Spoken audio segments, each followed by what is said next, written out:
Now, there continues to be a lot of talk about the removal of the Star Wars sequel trilogy from the official canon, and despite already making a video discussing this and how I'm rather skeptical about it happening, though not entirely opposed to it happening, I still get people asking me all the time if I think it'll happen and how it could happen and all of that. And so for the sake of it, or the fun of it, let's talk about just how easy it would be to actually remove the sequel trilogy using in-universe lore from the canon, to make it an alternate universe, or even to make it as if it had never happened at all.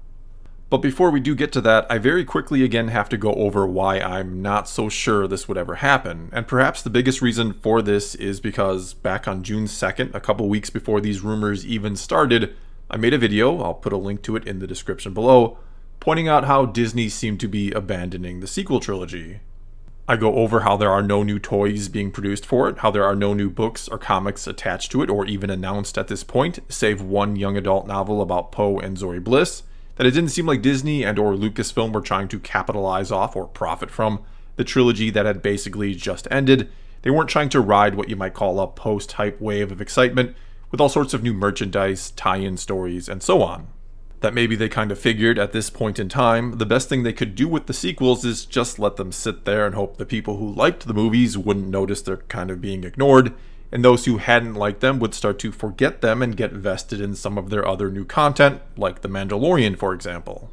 Furthermore, in that video, I even ponder the possibility of them going so far as to turn the sequel trilogy into an alternate reality, and talk briefly about how the world between worlds could be used to do that. I point out how all their focus right now seems to be on the time period between episodes 6 and 7, and ask if they could just sort of maybe be rewriting the sequel trilogy in some way, if they might just keep moving this current story forward, started in The Mandalorian essentially, and right on through the time period of the sequels, telling a whole new story in the process.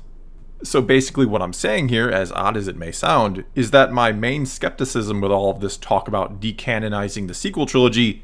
comes from the fact that I kind of predicted all this, or pondered it at least, a couple weeks before it became this big rumor coming supposedly out of Lucasfilm.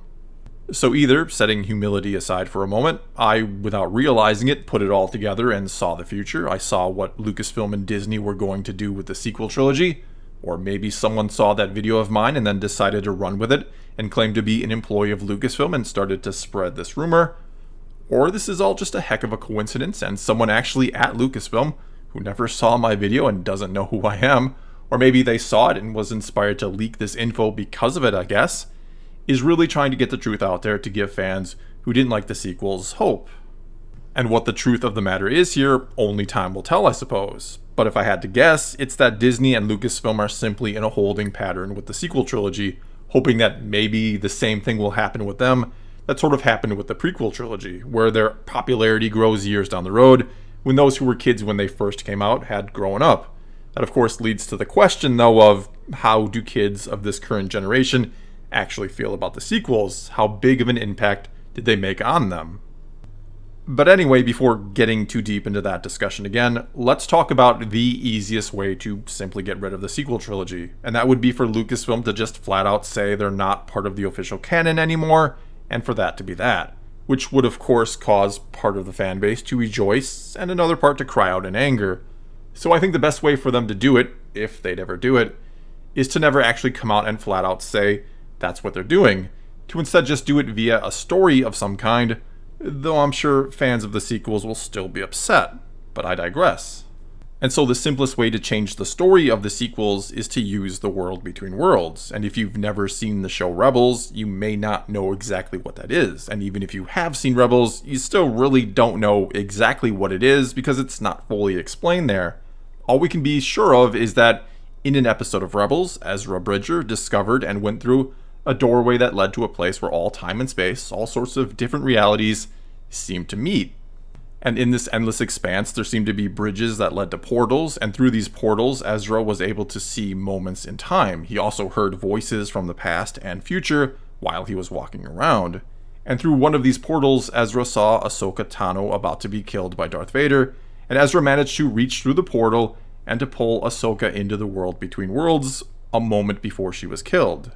Soon after this, Ezra then sees a portal that would allow him to save his master, Kanan Jarrus, from an explosion that had killed him. But as Ahsoka points out, if Ezra saves him, if he pulls him through, Kanan would not be there to hold back the explosion that actually killed him and his friends, which creates a paradox, of course. And in an interview on the Season 4 Blu-ray extras of Rebels, Dave Filoni even talks about the dangers of using the world between worlds to change events, that it could lead to disaster and the destruction of everything. Anyway, Ezra listens to Ahsoka and doesn't save his former master, and it's then discovered that the portal showing the death of Kanan was actually a trap of Palpatine's, who knows of and wants entrance into the world between worlds. Ahsoka then goes back through the portal from which she came, and Ezra does the same, and that's basically the episode. And so if we wanted to remove the sequels from canon, all we'd really have to do is say that the sequels were simply a what-if type scenario, a what if Palpatine survived the destruction of the second Death Star by entering the world between worlds, but that he never actually achieved this, that everything the sequels were just a glimpse of an alternate reality that Ezra saw while he was in the world between worlds, shown to him by the Force to let him know how important it was to forever keep Palpatine out. And in the series finale of Rebels, which is a couple episodes after Ezra enters the world between worlds and would have theoretically seen this alternate reality, Ezra is captured by the Empire and is shown that Palpatine has reconstructed the portal to the world between worlds. Ezra also encounters a hologram of Palpatine here, one that looks normal or like Palpatine would have looked like if he hadn't disfigured himself with his own lightning, and it's here that Palpatine makes it clear that he himself cannot open the portal, but that he needs Ezra to do it, and he's tempting him to do it by offering him a chance to save his parents. But of course Ezra refuses and destroys the portal once more, and perhaps we could construe, partly because of that future he saw where Palpatine survived thanks to being able to access the world between worlds, the future that was the sequel trilogy. Shortly thereafter then, and in this very episode actually, we see Ezra essentially disappear into the unknown,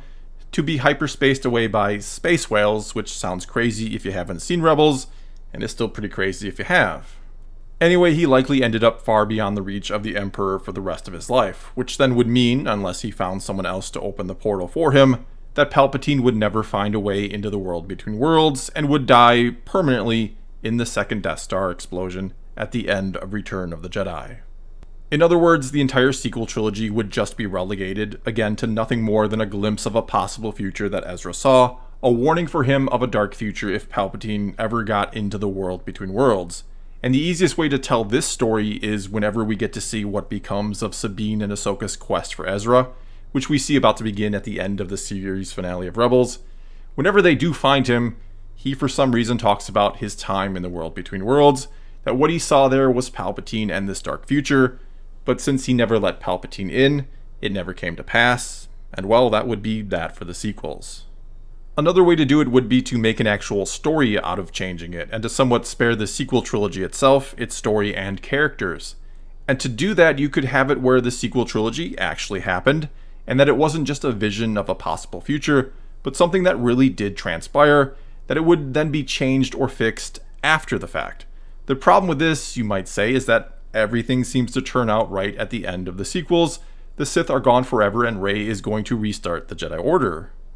Which then means we would have to show that that's not exactly what happened. We have to reframe the ending of Episode 9, and the best and easiest way to do that is to say that Palpatine didn't really die at the end of The Rise of Skywalker, that he and all the Sith, I guess, instead were still able to somehow possess Rey and live on, but that all the Jedi somehow didn't know that.